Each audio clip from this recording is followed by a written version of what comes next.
దోస్తులు ఏంటిది ముచ్చట అంటే మా శివాంకృతిక ఇగో ఐడియా చూడండి. అది ఏంటి తల్లి? అది కొబ్బరి చిప్పలో చెట్టు పెడుతున్నా. దానికి రంధ్రాలు పెట్టినావా? ఏది ఇగో ఇట్లా 3 కండ్లు ఉన్నాయి కదా, కండ్లల్లో మొలతోని రంధ్రాలు పెట్టింది. చెట్టు పెడతాను, గడ్డి గులాబీ ఎల్లో కలర్. నాలాగనే శివాంకృతికకు కూడా చెట్లు పెట్టడం అంటే చాలా ఇష్టం. పూల చెట్లు అంటే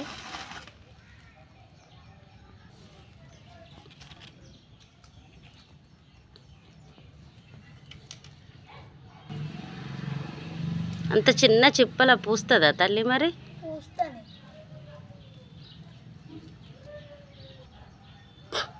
నేను మా ఫ్రెండ్ వాళ్ళ ఇంటి దగ్గర చూసాను, పూసింది. అందుకే నువ్వు కూడా పెడుతున్నావా? ఏవో చెట్టు పెట్టింది, మళ్ళీ పూసినాక వీడియో పెడతాం.